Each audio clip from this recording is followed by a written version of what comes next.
I wish I started investing at a younger age. Practically everybody. Investing isn't something that we're taught in schools, partially because there aren't enough people who feel qualified to teach it, but there are also plenty of other reasons why investing and finances in general aren't taught in schools. We simply have to face the fact that it's our responsibility as parents to teach our kids about money and to teach our kids about investing. If you don't feel comfortable doing that and you don't think that you know enough to do that, that's exactly why you're watching this video. It's not that difficult. This is a short video to explain how you can teach your kids about investing. Let's get started.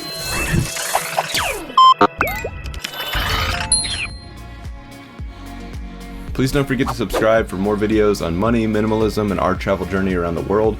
We publish a new video weekly. If you don't feel qualified to teach your kids about investing, don't worry, that's why you're here. We're going to talk about everything you need to know. Let's dive into it. First, teach saving and then investing. Investing isn't the first step, it's the finish line. Before you get into stocks, bonds, mutual funds, any of that stuff, your kids need to understand that some money is for now and some money is for later. That's simple. So you can start with the classic give, spend, save jars because they teach delayed gratification and they make it visual so your kids can actually see it happening. When your kids are young, they need to see that big clear jar filling up with actual dollar bills. It needs to be tangible and they need to be able to actually visibly see it. As they get older, you can move to more automated or more electronic methods, but younger kids definitely need the actual physical dollars when you're saving. But basically they need to get the concept of not spending everything they have. And later on you can actually add a fourth jar that you can use as a grow jar, and that can be your investing jar. From there you'll slowly work up from savings accounts to more conservative investments, like things you may never use as an adult, like a CD or a certificate of deposit. Some people call it a certificate of depression because the interest rates are very depressing. Even if you're not going to use that as an adult and it might not make sense for you to use it because of how conservative it is, it's good for your kids to be able to see the compound interest and how interest works through something like a CD. So if your kid puts $100 into a CD and a little bit later it's worth $101, they can at least see that because they left their money there and they didn't touch it, they earn money without having to actually do anything other than not touch it. Of course, the goal is not to make huge investment gains there. It's just for them to see and understand that concept.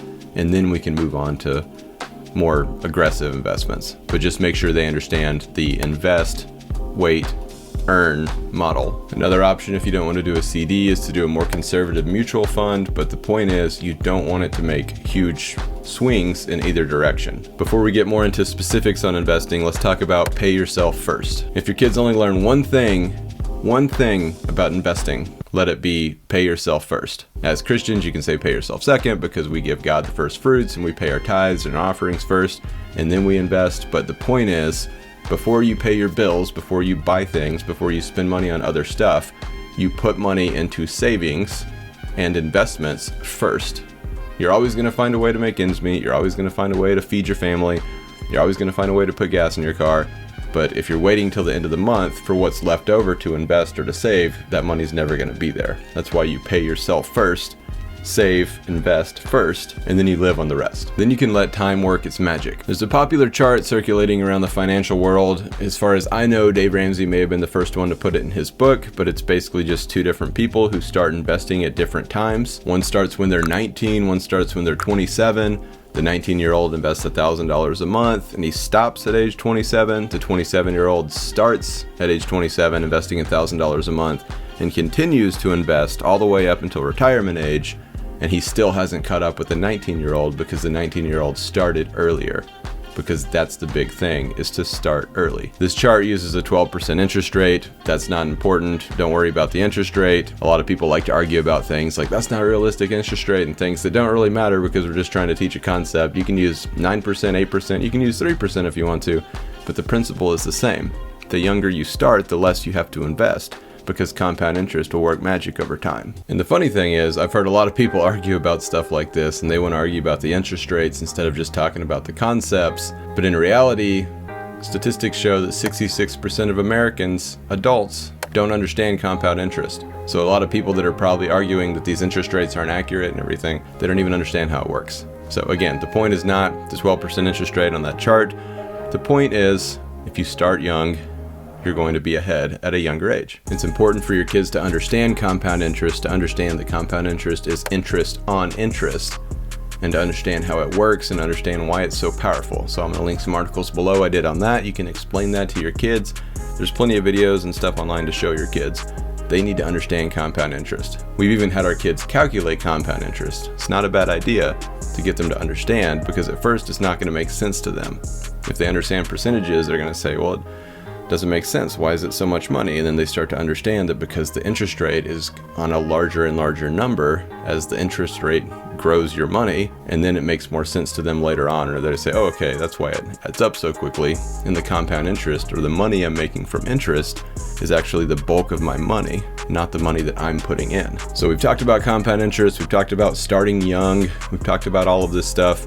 These are all important things for your kids to understand in investing. You can keep investing really simple, but before we talk about the simple way of doing it, I really want to quickly talk about what not to do. So it's common advice to let your kids buy a stock, like a single stock, an individual stock, if you want to start teaching them about investing.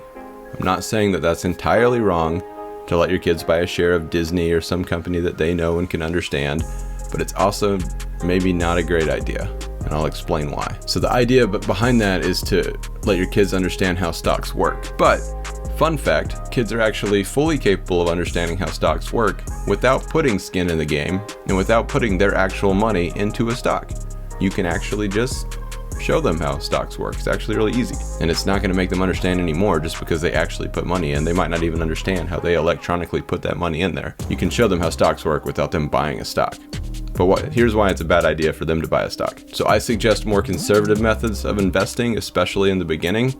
And it's not just because they could lose all of their money, it's because there could be a huge swing either direction, and either direction can be bad for them to have a big swing. Yes, it can be bad for them to invest $50 and for it to go to $100 overnight. When you let your kid buy that share of Disney or that share of whatever stock, and it skyrockets overnight or earns a lot of money really quickly, your kid's gonna be pretty sure they did that on their own. They're not gonna need your advice anymore, and they're gonna be thinking, oh, I got this, I can do this. I just earned $50. I don't earn $50 in 3 months in my chores, and I just earned $50 on a stock because I'm so good at this. Not the case, because nobody can pick winning individual stocks. We've pretty much proven that. You can read almost any finance book that can tell you that we aren't capable of picking individual stocks. We can do as much picking as we want to and as much research, and odds are we're not going to beat the stock market as a whole for the year. We may earn 15 or 20% and be super excited about that, and then later on realize that the S&P 500 was up 25% during that time. So we just happened to invest during a really big time for the whole stock market. It wasn't our doing. And you don't want your kids to get into it with the mindset that they have this power of picking individual stocks just because it happened once and it worked out for them. And of course, the same thing can happen in the opposite direction. If they put all their money into a stock and they lose their money overnight, they're gonna think that they're terrible at this, or that stocks are a scam, that none of this works. You don't want that either. The point is, either way, your kid learns nothing about the stock market. They learn maybe about gambling. I'm not saying the stock market is gambling as a whole, but that's kind of what you're teaching them if you're just letting them buy one or two individual stocks. So this is another case of great intentions from the parents to let their kids buy stocks, but little actual learning value. Typically, parents don't even show their kids the actual transaction in the first place. I think they just feel like they're doing their kid a favor by letting them buy a stock. Not saying that it's a bad thing all the time, always, but it's also not really helpful. So what am I talking about whenever I say beating the stock market as a whole, or like you're earning 15 or 20% and the S&P 500 earned 25%? I'm talking about indexes. I'm talking about stock market indexes. So the S&P 500 is an index, and yes, you can invest in that entire index. I'm a big proponent of index funds. If you don't know what index funds are, it's simply a fund that takes an entire index like the S&P 500 and you invest in that index, so your money is spread across all 500 of those companies, and then you get the returns of those 500 companies averaged out.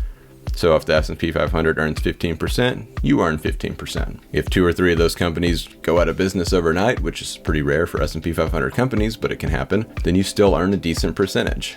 Even if the stock market is down as a whole, there's a really good chance that that individual stock that you may have got is down even more so. So I will put a link to some resources to learn more about index funds below if you want to learn more about those. But it's a simple formula if you want your kids to do well investing, and you can teach them all of these things on your own. It's a pretty simple concept. Your child plus pay yourself first plus index funds times time equals successful investing.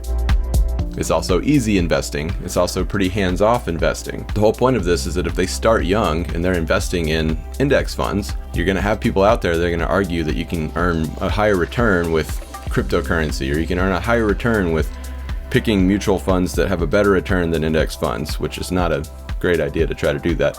Or you can earn a higher return with individual stocks. Whatever the case, the point is, if your kids know what index funds are when they're 18 years old, and as soon as they get their first job, they start investing for retirement at 16, 17, 18 years old, $100 a month or just some small amount every month into some index funds like the S&P 500 or maybe some other index funds, maybe a portfolio of index funds, they're going to be a millionaire by the time they retire. It's pretty much inevitable. It's not about getting a higher return, or maybe you're getting 12%, you could be getting 15% or something like that. It's you're investing consistently, steadily over time, and you're earning a decent return.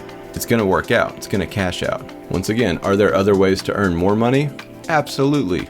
Yes, you can earn more money, but typically those ways are going to be riskier, which means you could lose more money. So the most important concept here with this pay yourself first, index funds, all this stuff, a little bit more conservative than individual stocks and things like that, is that if they start at a young age investing in these things, they're going to do well financially.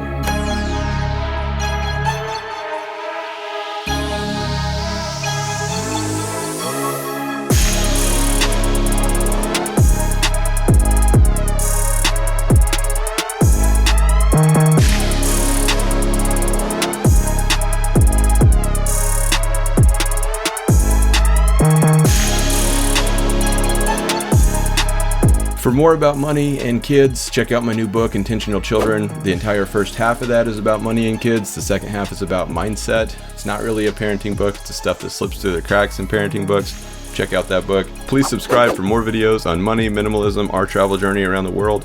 That is all for today. I will see you next week.